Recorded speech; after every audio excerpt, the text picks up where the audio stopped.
Ok. Mm, Buenas noches a todos. Primero. Estuvimos estudiando en estos días la historia de Pirro en dos fases, si ustedes se acuerdan. Vimos que la historia de Pirro la podíamos dividir en su historia alfa o su historia inicial, su historia omega y su historia del fin. Y esa era la historia de Pirro. ¿Dónde primero? En Macedonia. Y después En Roma. en Roma, o Italia, que lucha contra Roma. ¿Sí?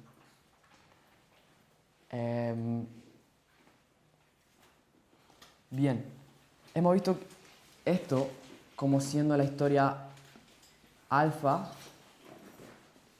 la historia omega de Pirro. Omega. ¿Ok? Ahora, ayer llegamos a comparar la historia de Pirro con la historia alfa, o el inicio. Por las dudas, esto es un alfa, en la primera letra del abecedario griego. En mayúscula, voy a poner así para que sea más claro tal vez. ¿Perdón? Exactamente, es sin el palito. Pero le pongo el palito para que se quede medio claro, pero mejor no. Entonces lo que hicimos ayer fue estudiar la historia alfa inicial. ¿De quién? Del rey del sur en nuestra historia, que llegamos a la conclusión en estudios anteriores, que era primero la Unión Soviética, ¿se acuerdan? ¿Sí? Primero la Unión Soviética y después, ¿quién? Estados Unidos. El rey del sur. ¿Estados Unidos es el rey del norte? Roma. Roma en esta historia. No me acuerdo si ustedes estuvieron cuando hicimos estudios, pero hicimos un estudio de 1940, parte A, parte B. Comparamos con la herida mortal del rey del norte con la herida mortal del rey del sur. Vimos que así como el rey del norte, que es Roma, muere y resucita, así también el rey del sur muere y resucita. Y ambos mueren y resucitan con una forma distinta. El rey del norte era el papado dominando Europa y va a resucitar como en otra forma, dominando a partir de Estados Unidos. El rey del sur vimos que era la Unión Soviética, que murió. Rusia. Exactamente. Que murió en 1991 con la caída de la Unión Soviética. Y Rusia vimos que sería la resurrección entonces de la Unión Soviética. Bien. Así como tenemos la historia de un hombre, en la historia que estamos estudiando, que es Pirro, podemos ver la historia de un hombre. Ayer lo vimos en la Unión Soviética. ¿Quién era el hombre que representaba al rey del sur? ¿O la Unión Soviética? Stalin, ¿sí? Joseph Stalin. En la historia del rey del sur moderno, ¿quién es ese hombre? Putin. Es Vladimir Putin. Hicimos también un estudio comparando a Vladimir Putin con Pirro, ¿se acuerdan? Hicimos también un estudio comparando a esos dos personajes. Bien. Entonces, ayer estudiamos la historia alfa del rey del sur moderno. Ayer estudiamos la historia de la Unión Soviética en la Segunda Guerra Mundial. Lo que queremos comenzar a hacer es estudiar la historia omega, el fin del rey del sur moderno, que es la historia de Rusia, la historia actual de la lucha entre Estados Unidos y Rusia. ¿Ok? Muy bien. No sé cuán familiarizados ustedes están con el siguiente concepto que voy a mencionar. Si no están muy familiarizados, no se preocupen. Podemos pasarle material después que esté más claro, más específico. no puedo tomarme todo el tiempo de abarcarlo tan completamente porque me llevaría un par de horas. O un buen tiempo. No sé si un par de horas, pero me llevaría un buen tiempo. Y es el concepto. Nosotros estudiamos que en la Biblia existen historias que presentan un patrón que se repite, ¿cierto? ¿Cómo le llamamos a ese estudio? Líneas. Llamamos estudio de líneas de reforma. Entonces decimos que existe generalmente la historia de Moisés,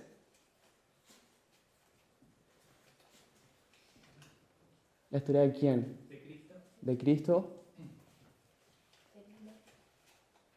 de los mileritas, la historia del levantamiento de nuestra iglesia con William Miller, y finalmente la historia de la última generación o los 144.000. ¿Okay? Nosotros vemos que en cada generación existe un patrón, una forma en la que Dios trabaja, unos eventos que se dan en el mismo orden y en la misma naturaleza. A eso le llamamos paralelos proféticos. Pero también hemos entendido, hemos visto hace poco, que si bien estas líneas son paralelas entre sí, Ellen White dice en El conflicto de los siglos, página 343, que son sorprendentemente semejantes los movimientos de reforma, hemos visto que no son exactamente iguales en realidad. Que existen dos tipos, al menos, de línea de reforma. Y esas son las líneas de alfa y de omega, las líneas del principio y del fin. ¿Okay? Estas serían las líneas de alfa, estas serían las líneas de omega. ¿Okay? Tenemos el alfa, el inicio de Israel antiguo, aquí, IA, por falta de espacio, Israel antiguo, e Israel moderno. ¿Cuándo fue el inicio o el alfa de Israel antiguo? Con Moisés, ¿todo el mundo concuerda con eso? Cuando Moisés sacó al pueblo de Egipto, fue el inicio de Israel antiguo. ¿Sí? Un buen texto que te puedo demostrar es cuando Elena habla del camino de Maús, que dice que Cristo empieza desde Moisés, dice el alfa de la historia de israelita, digamos, el pueblo de Israel. Bien, ese es un texto de prueba, podemos ver algunos textos de prueba. Yo creo que es simple, si pensamos cuándo se formó el pueblo de Israel como nación de verdad, fue solamente cuando salieron de Egipto, Dios los llevó, les dio un territorio, les dio la ley, etc.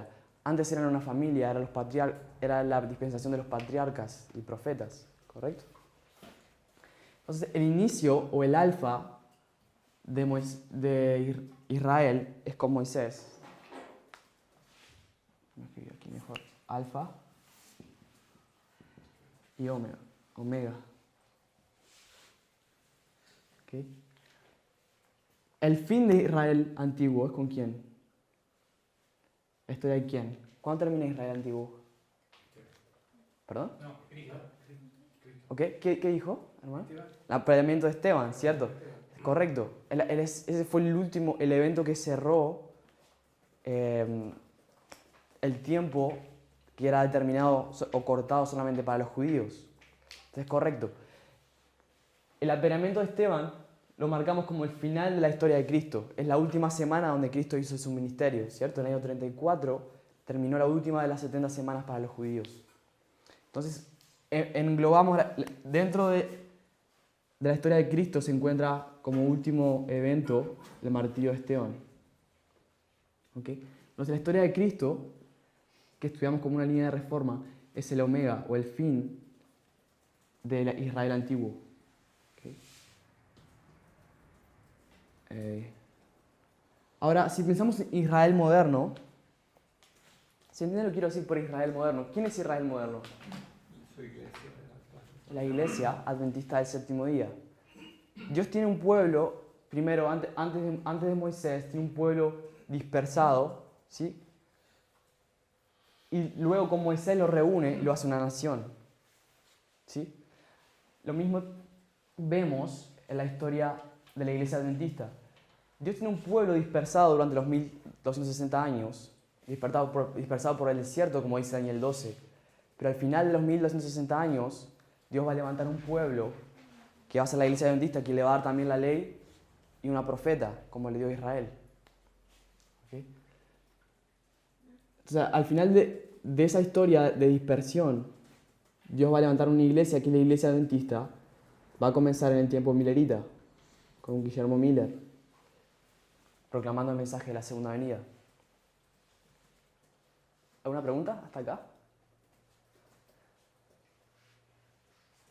Ahora, Israel moderno, al igual que Israel antiguo, tiene que tener un fin. Y ese fin lo encontramos en la historia de los 144.000. Los 144.000 es ese ejército o la iglesia, ese ejército que va a comenzar a formar la iglesia triunfante. ¿Sí? Entonces, los 144.000 es la historia del fin de Israel moderno.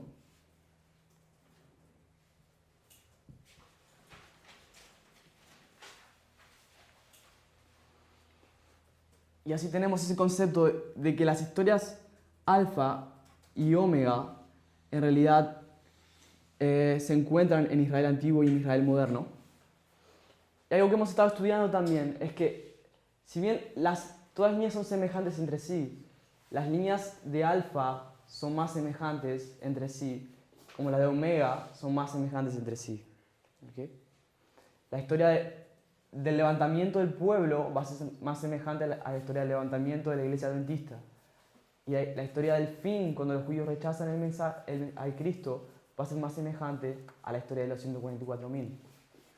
De hecho, hay muchos textos donde Elena de White compara a la iglesia en tiempo de Cristo con la Odisea. Sabemos que la Odisea no era la iglesia en tiempo de Cristo. La Odisea es un término que surgió solamente en Apocalipsis, en el año 100 después de Cristo, que se refiere a la iglesia de los últimos días. Pero Elena de White la compara porque hace un paralelo de la historia de la iglesia en tiempo de Cristo con la iglesia en el fin de los tiempos. De hecho, si analizamos las características de la Odisea, podemos encontrarlas todas en la nación judía. La Odisea se queda rica, que no tiene necesidad de nada. Es exactamente la condición que tenían los judíos en aquel momento, ¿cierto? La Odisea es ciega, pobre y desnuda. Si ustedes van a estudiar Mateo 24, Mateo 23, cuando Jesús reprende a los fariseos, les va a decir que son ciegos, que guían ciegos, así como la Odisea es ciega. ¿Sí? Entonces se puede mostrar bien claramente ese paralelo entre los judíos y los 144.000. ¿Alguien tiene alguna duda sobre eso que tal vez podamos abordar ahora? ¿Sí? Simplemente una acotación. Sí. Cristo también en Mateo 24 dice Elena en el deseado a toda la gente que él, para trazar la línea de los eventos del fin, pone hechos que se cumplen tanto en el tiempo de ellos, o sea, para la destrucción de Jerusalén, como para la segunda venida. Entonces, ese es otro hecho más que te demuestra el enorme paralelo que hay entre ambos eventos, digamos, entre ambas líneas. Bien. Que es un paralelo que se puede trazar en casi cualquier detalle. Okay. Si alguien tiene preguntas, por favor, háganlas para que las podamos tratar. Bien. Ok. Entonces, un concepto que tal vez es un poco más complejo, eso abarca tener un conocimiento de la línea de reforma y un conocimiento de cómo se dan los mensajes de los tres ángeles. Vemos que tanto la línea de Moisés como la de Miller tenemos la separación de los tres ángeles separado, la tipología del mensaje de los tres ángeles separado. Y en la historia de Cristo y los 144.000 encontramos que en un momento tenemos la combinación del primer y el segundo ángel. Y finalmente el tercero. El primero comienza acá, luego se combina con el segundo y llega con el tercero. Nuevamente, si no entienden lo que estoy hablando, no se preocupen, ustedes pueden ir a estudiarlo después, no les va a afectar a nuestro estudio que estamos haciendo la historia de Pirro. ¿Alguien tiene idea de lo que estoy hablando? ¿Quién la mano quién entiende lo que estoy hablando? 1, 2, 3, 4, 5. Ok. No se preocupen. Entonces, tal vez simplemente capten esta idea. Las historias alfa son más semejantes entre sí las historias omega son más semejantes entre sí.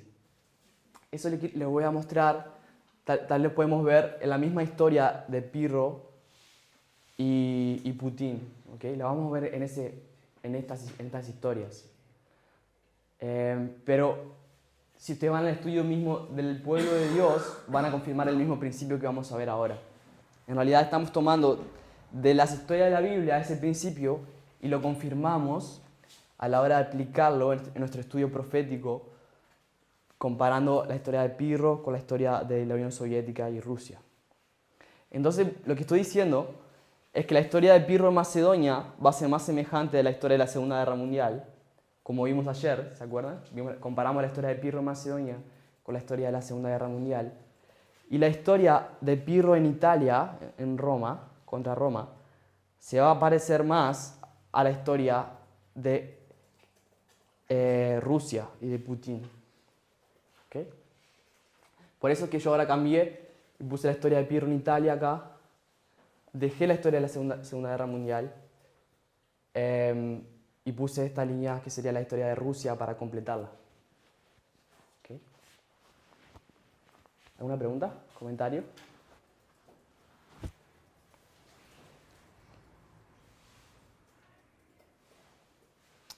Bien.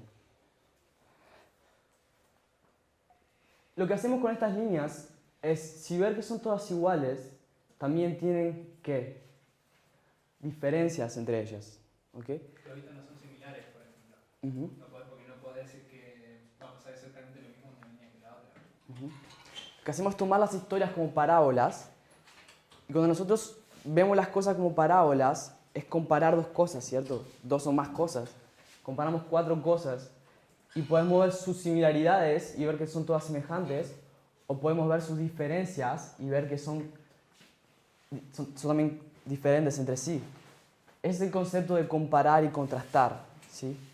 Lo que hacemos es un principio que utilizan vez tras vez las parábolas. A veces las parábolas nos enseñan por comparación, a veces nos enseñan por contraste.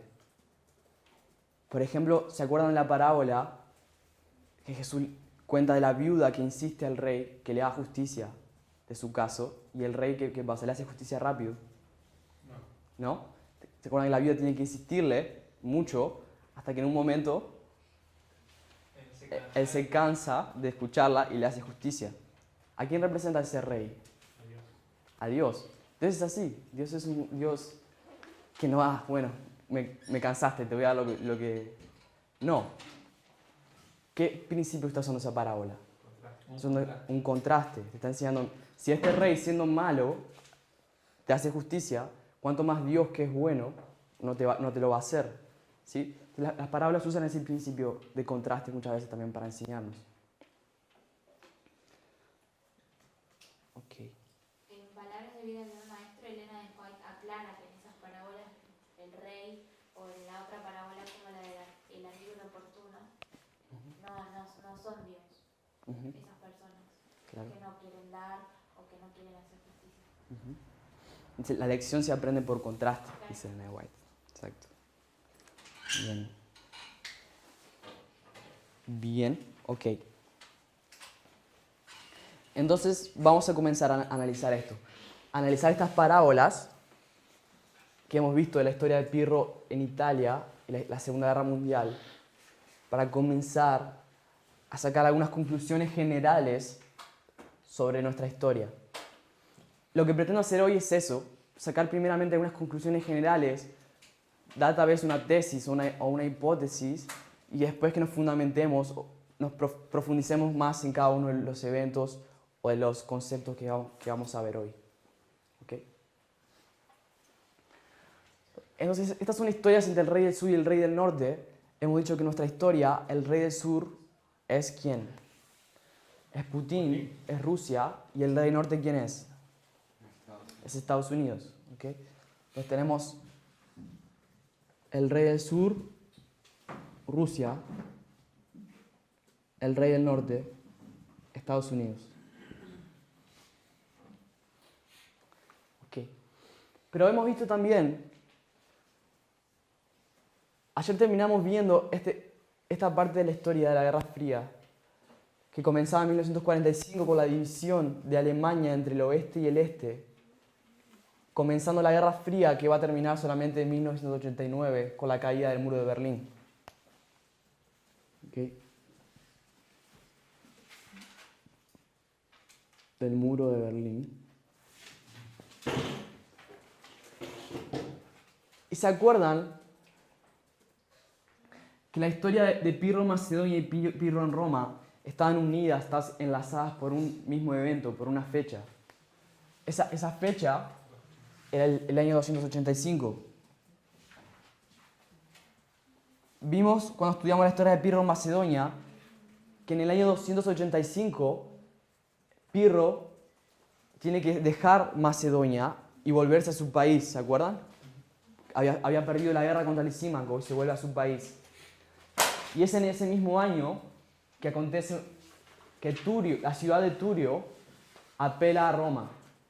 Llama a Roma para que le venga a ayudar a defenderlo de la invasión de los lucanos que estaba aconteciendo en ese momento. Entonces quiero sugerir que lo mismo pasa en la historia de la Unión Soviética y la historia de Rusia. Ese punto donde termina la historia de la Unión Soviética en 1989, comienza la historia de Rusia. ¿Okay? Pero claro que sabemos que la Unión Soviética todavía no había caído aún. Entonces vamos a ver que en realidad 1989 es el proceso del cambio, comienza el proceso del cambio desde la caída de la Unión Soviética y el levantamiento de Rusia. ¿Okay? ¿Se acuerdan que teníamos un periodo de 10 años donde varias cosas pasaban? Entre ellas la Guerra Civil Española, ¿se acuerdan? El levantamiento de Hitler y de Stalin. Y la disputa que tenían ellos dos en ese país, en España, por tener su esfera de influencia.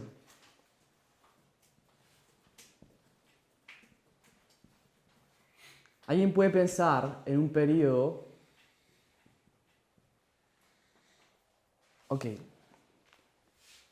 en un periodo de 10 años que tenga que ver con una guerra civil o una disputa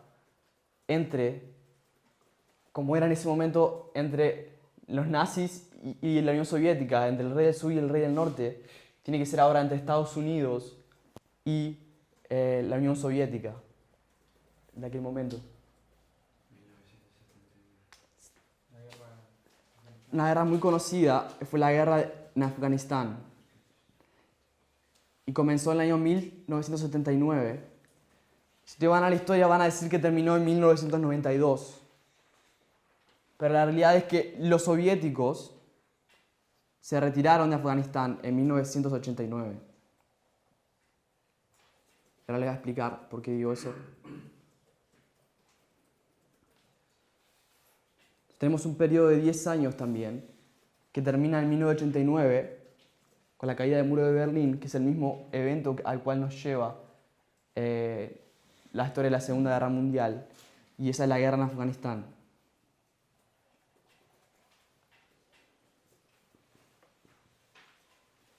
¿Cuándo dice que terminaba? ¿1992? 1992. Depende del historiador, claro, pero van a encontrar varios historiadores que van a decir que termina en 1992. Pero déjenme leerle un poco de Wikipedia sobre esta historia. Mi amigo Wikipedia. Dice, la guerra de Afganistán, también llamada como guerra ruso-afgana o guerra afgano-soviética, bien, fue la primera fase del extenso conflicto de la guerra civil afgana. El conflicto transcurrió entre abril de 1978 y abril de 1992, tiempo en que se enfrentaron las Fuerzas Armadas de la República Democrática de Afganistán, apoyadas por el ejército soviético, desde diciembre de 1979 hasta febrero de 1989, contra los insurgentes mujahidines, grupos de guerrilleros afganos islámicos apoyados por numerosos países extranjeros, destacando Estados Unidos, quien proporcionó inteligentes cantidades de armas y dinero, el conflicto está considerado como parte de la Guerra Fría. Entonces ustedes escucharon otras fechas, si alguien prestó atención.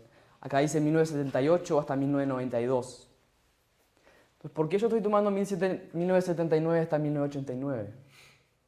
Porque son los años en que intervienen Estados Unidos y Rusia, o Unión Soviética. Exactamente, eso es lo que me interesa, lo que es parte de la Guerra Fría y parte del conflicto, del importante conflicto mundial, cuando se vuelve real y más importante ese conflicto, es cuando interviene la Unión Soviética y Estados Unidos y comienza a luchar entre ellos.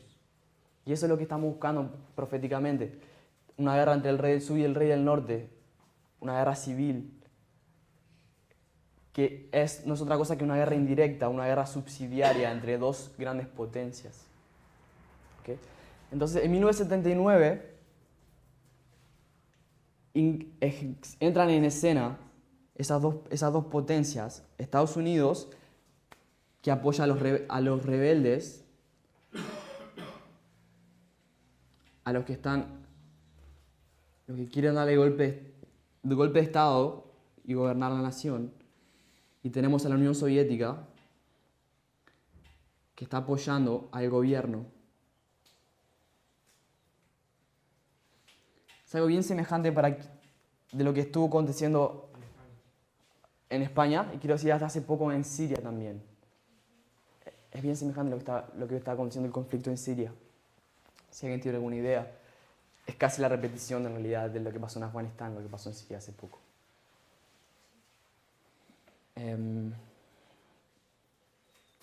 Ok. También lo que tenemos en la historia de Pirro en Italia, no encontramos ese periodo de 10 años. ¿Okay? Lo que encontramos es Turio apelando a Roma. Ahora me gustaría pensarse un poco por qué.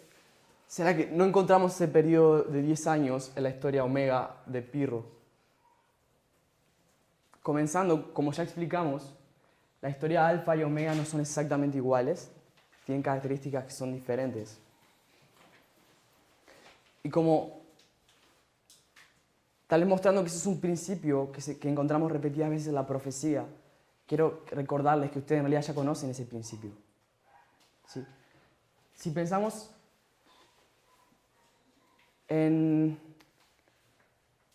Deje pensar. Si pensamos, por ejemplo, un ejemplo que ya hemos usado, Daniel 2, Daniel 7, Daniel 8, sabemos que son todas profecías que nos hablan sobre un mismo asunto, ¿cierto? Nos hablan sobre los 4 imperios de la tierra, la sucesión de los imperios de la tierra. Pero también sabemos que cada uno de esos capítulos nos da diferentes características, nos habla de diferentes cosas de la misma historia, ¿sí? Eso le llamamos repetición y ampliación a veces. Se repite la misma información y se amplía. Pero también en Daniel 8 no se repite toda la información. Daniel 8 habla sobre qué 2 bestias. Las 4 últimas. Habla de Babilonia. No habla de Babilonia, ¿cierto? Habla sobre el carnero y sobre el buey. ¿Cómo se llama? ¿Buey? Macho cabrío. Me confundo con el portugués. Okay. Con el macho cabrío, y no menciona a una bestia que es paralela al león, que es Babilonia. No menciona. Entonces, no solamente es una repetición y ampliación, también le falta una información que no me dio Daniel, que ya me había dado Daniel 7, en el 8 no me dice ahora. ¿Okay? Entonces estoy diciendo, no es algo nuevo, es algo que nosotros conocemos eso. Cuando Dios nos da parábolas, nosotros necesitamos juntarlas una con la otra para obtener al final una información completa. ¿Sí? Pero no necesariamente todas las parábolas nos dan la misma información, nos dicen lo mismo. ¿Se entiende lo que estoy queriendo decir? ¿Sí? Sí, es como en la Biblia cuando Jesús cuenta las parábolas, al principio Él las explica, pero después ya no las explica más. Entonces uno se pregunta por qué no las explica más, pero es porque Él ya había dado el principio de cada parábola. ¿Qué significaba cada cosa? Bien, exactamente. Eso me gusta. Por ahí, Ujú. por ahí la duda que me surgiría sería que la línea que está más arriba es una línea omega. Ajá. Sí, La más abajo es una línea omega. sí. También quizás podríamos aclarar que entre las líneas omegas también puede haber diferencia. Bien. Sí, exactamente. Una parábola. Acuérdense también que lo que estamos haciendo, nuestra línea, la historia de Rusia, no es una parábola. ¿Ok? ¿Qué es una parábola? Es una historia que te cuenta una lección, en realidad, te cuenta otra historia por detrás. ¿Correcto? ¿Concuerdan con esa definición? Todas estas tres líneas que hemos visto, la Segunda Guerra Mundial, Pirro en Italia y Pirro en Macedonia, son parábolas, son historias que nos cuentan sobre lo que va a pasar en el fin del mundo, en la historia de Rusia. Entonces la historia de Rusia es el cumplimiento de esas parábolas, es la realidad, ¿lo ven? Las otras historias son simbólicas. Entonces para entender lo que pasa en el fin de los tiempos, necesitamos sumar esas parábolas, juntarlas y ver luego la realidad. Por eso es que necesitamos ver las características cumplidas de esas parábolas en nuestra línea. ¿Ok? En la línea de la lucha entre Rusia y Estados Unidos, que es en nuestro tiempo. ¿Alguna pregunta?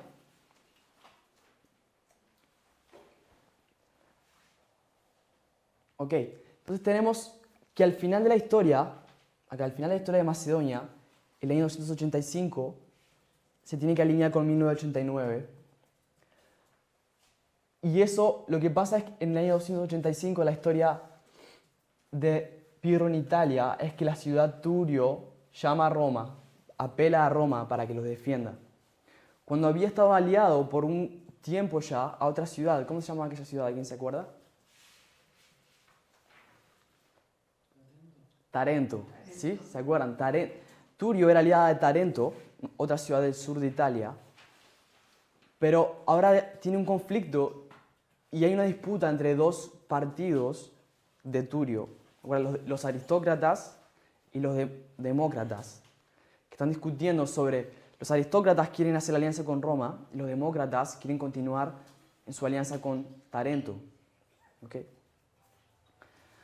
Al final ganan los aristócratas y Turio hace una alianza apelando a Roma en el año 285. Tarento, ¿a quién representa Tarento? Quiero saber si es, tal vez alguien captó lo que quise decir. No me acuerdo si lo dije o si alguien captó esa información del estudio que hemos tenido. ¿A quién representaría Tarento? ¿A Estados Unidos? ¿A Estados Unidos? No. A Roma. A Roma, ¿no? Acuérdense, tenemos la bota. Yo dibujé. Acá estaba Tarento, al rey del sur, ¿se acuerdan? Acá estaba Tarento y acá estaba Turio.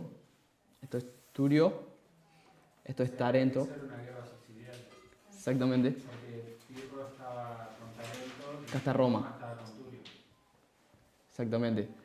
Y Pirro viene de acá a apoyar a Tarento. Entonces lo que estoy sugiriendo es que tanto Tarento como Pirro son el rey del sur. Ellos son quienes luchan por el sur de Italia contra Roma, que está al norte. Y si se fijan ustedes, en esta historia no había aparecido todavía Pirro. ¿Ok? ¿Lo ven? Pirro no había aparecido todavía en la historia cuando Turro apela a Roma.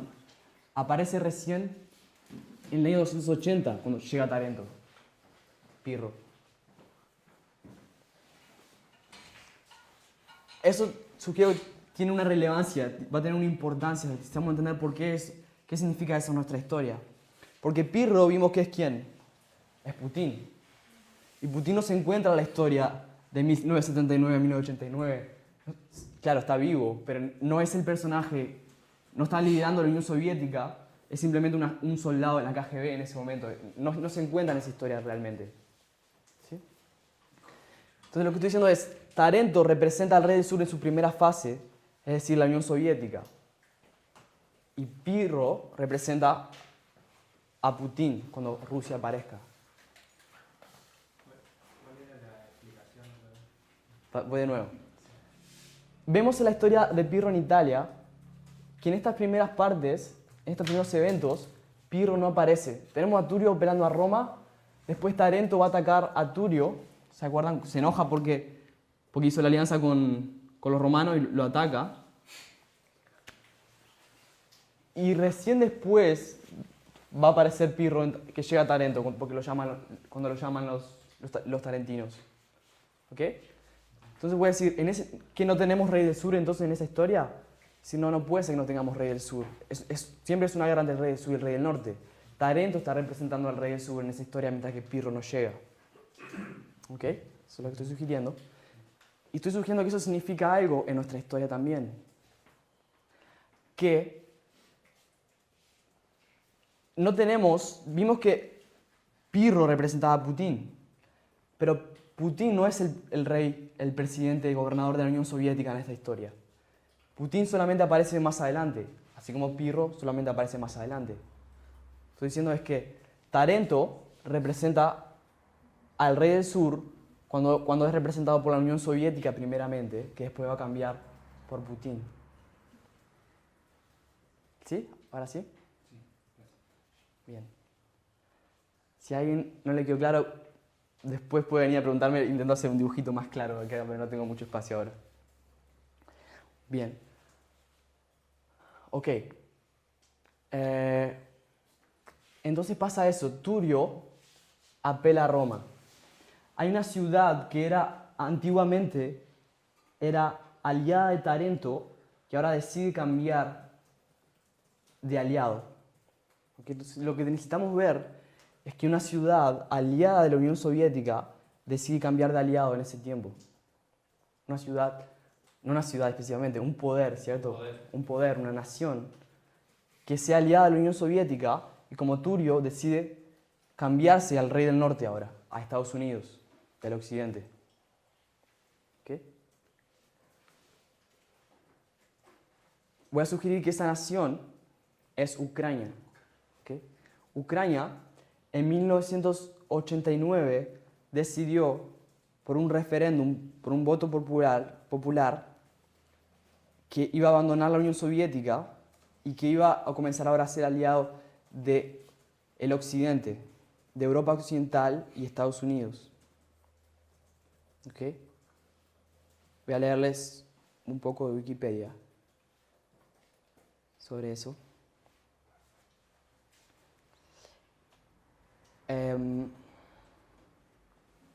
Bien.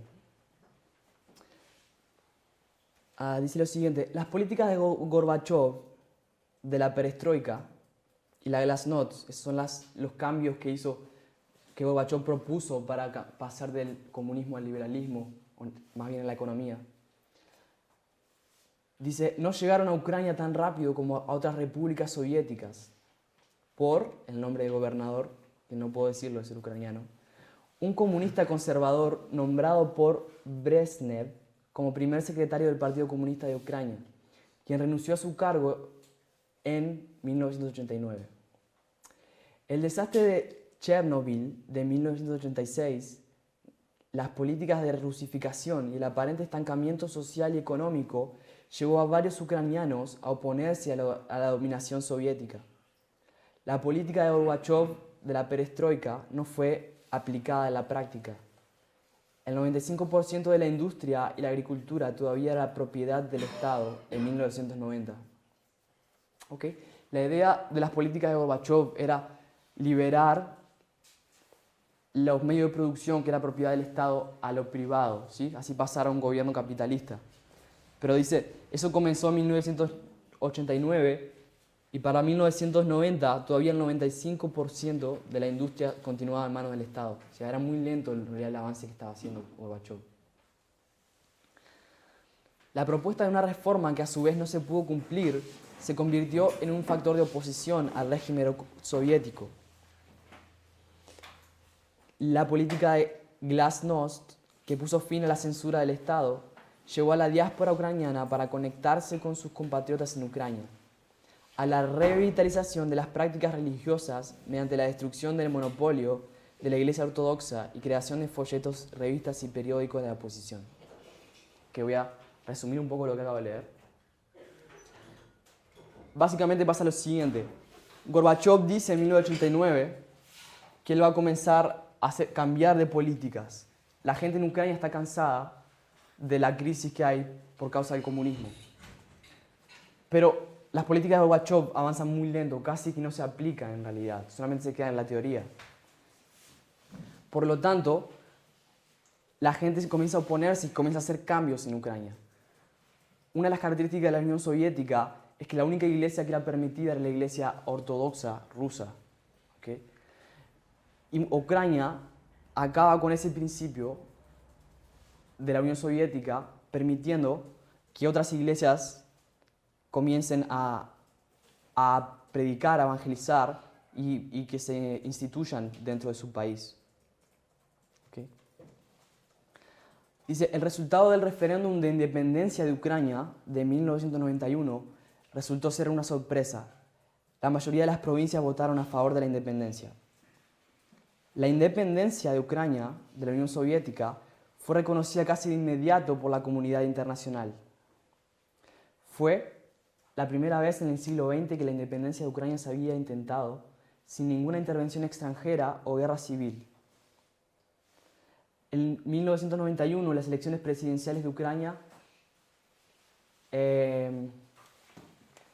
ganaron por el 62% de los ucranianos votaron por Leonid Kravchuk. Ni idea. Básicamente lo siguiente que estoy leyendo. Ucrania se separó de la Unión Soviética en este periodo de 1989 a 1991, cuando cayó, que vimos que era la muerte, la herida mortal y la muerte, y pasó a aliarse ahora con Estados Unidos y el Occidente. ¿Okay? Esa es una de las razones por las cuales estoy sugiriendo que Ucrania representa a Turio. Diríamos que Ucrania es Turio.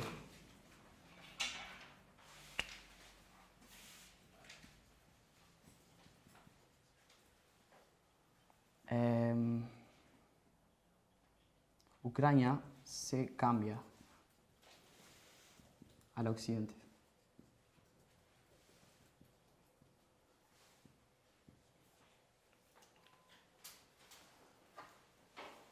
Bien.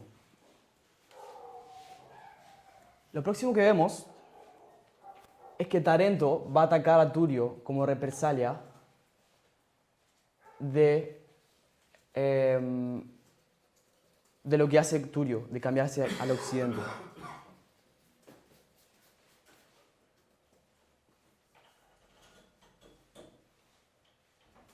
Bien. No, Mati, ¿Sí? ¿no atacaban los barcos de Roma? Sí, creo que eso también pasa. Creo que eso no lo estudiamos. Si lo mencioné, no leímos nada por el estilo. Pero pasa eso también, Tarento va a atacar a la ciudad de Turio por lo que acontece. Voy a intentar traer tal vez mañana un documento y leerlo. Ok. Ahora, la historia de Ucrania. Esta historia alrededor de Ucrania es una historia bastante compleja, con bastante información, que no nos va a dar el tiempo para cubrirla en los 10 minutos que nos quedan. Vamos a verla con más detalles en nuestros próximos estudios. Vamos a enfocarnos un poco más en lo que pasa en Ucrania. Pero tal vez ustedes han oído un poco sobre la invasión de Rusia a Crimea, ¿sí? Exactamente, que comenzó en 2014. Lo que vamos a sugerir es que la invasión de Rusia a Crimea es ese paralelo de Tarento atacando a Turio. Turio era Ucrania, Crimea es una parte del territorio de Ucrania. ¿Okay? Crimea es una parte del territorio de Ucrania y Rusia no solamente invade Crimea, también en realidad invade otras áreas de Ucrania, perdón. Se mantiene hasta hoy solamente en Crimea, pero Ucrania toda es invadida por ejércitos en realidad. No toda, pero varias otras partes de Ucrania son invadidas por ejércitos rusos. Entonces voy a colocar, solamente para colocar el paralelo, el año 2014 la invasión de Crimea.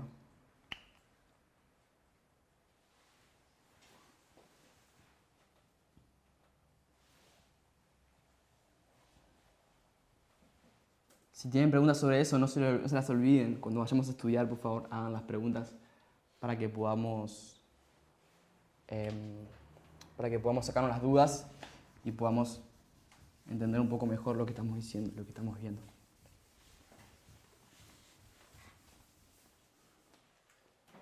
Con esa invasión toma también posesión de todo el Mar Negro. Es decir, que Rusia adquiere el control de todo el Mar Negro, que estaba manejado en cierto sentido por Ucrania. Gracias. Bien. Interesante. Ok.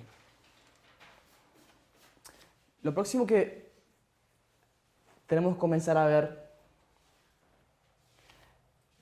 entonces lo que esperamos ver es que Pirro llega a Tarento, ¿okay? Precisamos ver que ahora el rey del sur se establece en un área, en una nación, en un poder, en un área geográfica. ¿Okay? Necesitamos ver también una alianza entre el rey del sur y el rey del norte, ¿se acuerdan? En la lucha contra un triple enemigo. ¿Okay? Lo que voy a sugerir es que esta alianza se dio en el año 2016. Voy a repetir una vez más esto.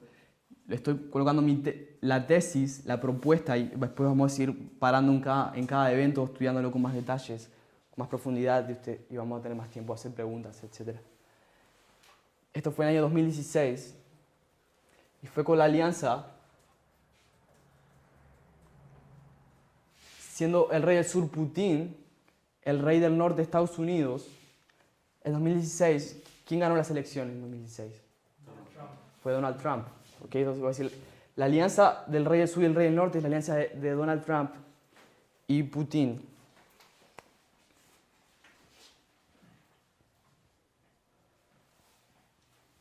Hay bastante de esto en las noticias.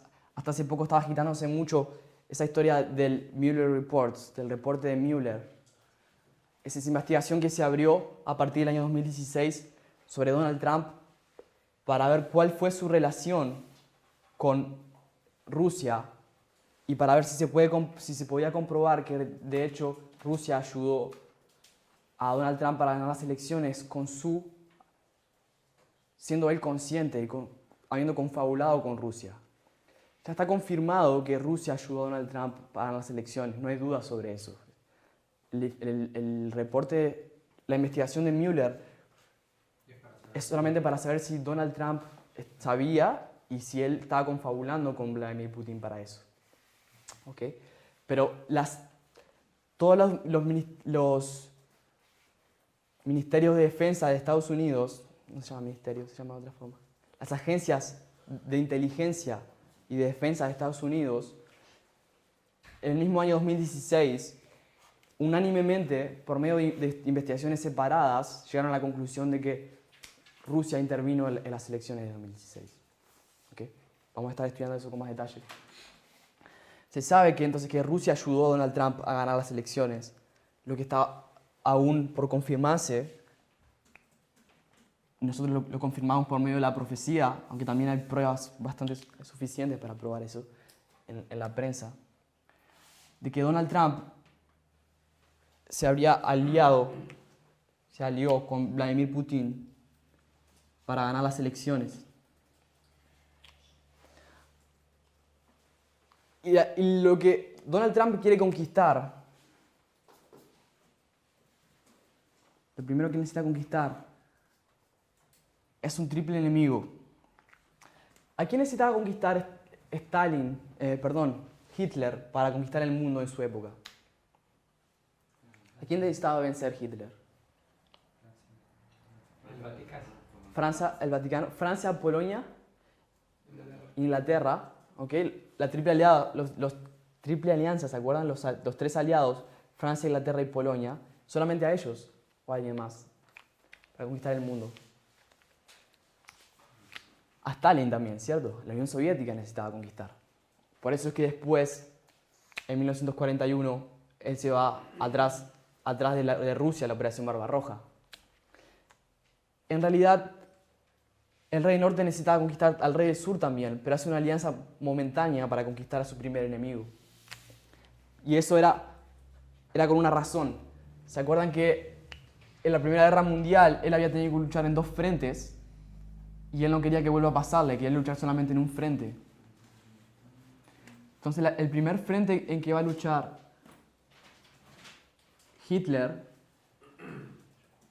es el frente occidental,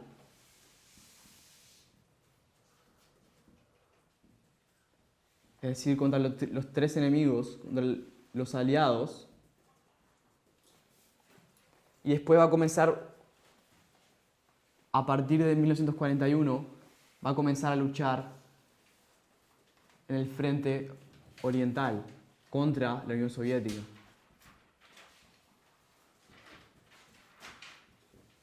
¿Sí? ¿Todos están siguiendo lo que quiero decir? Entonces Hitler comienza a luchar contra el frente oriental y contra la Unión Soviética solo en 1941. Su frente occidental contra los 3 enemigos lo comienza en 1939, cuando invade Polonia. Lo mismo necesitamos ver en esta historia. El rey del norte, Estados Unidos, a través de Donald Trump, a través de Estados Unidos en realidad, tiene que conquistar primero un triple enemigo para después ir a hacer guerra contra Putin, contra la Unión Soviética. Perdón, contra Rusia. ¿Ok? Ese triple enemigo, les voy a sugerir que son los 3 ramos del gobierno de Estados Unidos. Él necesita tener dominio completo e instalarse en Estados Unidos como un dictador para poder dar su siguiente paso en la conquista del mundo. El triple enemigo, yo sugiero que son el poder legislativo, perdón, vamos a empezar por el ejecutivo, que fue el primero que conquistó. Ejecutivo, legislativo y judicial. ¿Okay? Y se alió con Vladimir Putin para ganar las elecciones y comenzar a luchar contra... Eso es simbólico, claro, todo esto es simbólico. Contra su triple enemigo, venció, conquistó el poder ejecutivo, que es básicamente la presidencia, en 2016, así como conquistó Polonia en 1939. Después siguió la guerra contra Francia e Inglaterra. Seguiría la guerra por la conquista del poder legislativo y judicial en la historia después de 2016. La realidad es que Donald Trump ya ha ganado muchísimo poder sobre el poder judicial. De hecho, si alguien ha estado siguiendo las noticias sobre el reporte de Mueller, el representante del Poder Judicial, Bill Barr, que es básicamente el juez supremo, voy a decirlo así, no me acuerdo del nombre ahora. El Attorney General se llama. ¿El fiscal general? Fiscal general, exactamente, de la nación. Cuando apenas salió el reporte de Mueller, salió a decir que en el reporte de Mueller básicamente se decía que Donald Trump era inocente. Luego, cuando se abrió eso al resto de los senadores, se dieron cuenta que no decía eso en ningún momento. Entonces, Bill Barr, el representante del Poder Judicial, estaba defendiendo a Donald Trump desde las acusaciones que había allí en el informe. De hecho, Bill Barr fue puesto en el lugar donde se encuentra solamente unos meses antes a eso, porque Donald Trump removió al anterior fiscal general que había. Donald Trump remueve un fiscal general y pone a William Barr, que ahora va a ocultar o lo va a defender del reporte de Mueller. ¿Okay? Solo quiero que vean cómo esa lucha con el poder judicial y con el poder legislativo se está dando hace un tiempo con Estados Unidos. También está esa lucha contra el Partido Demócrata. Cosas que vamos a ir viendo en la medida que nos profundicemos en estos estudios. Ese es el, perdón, Sí. el plan general de qué poder Judicial. Sí, William Barr. Gracias. Vamos a volver a ver eso, solamente estoy adelantando un poco. Ok, vamos a terminar ahora entonces con una oración y continuamos mañana.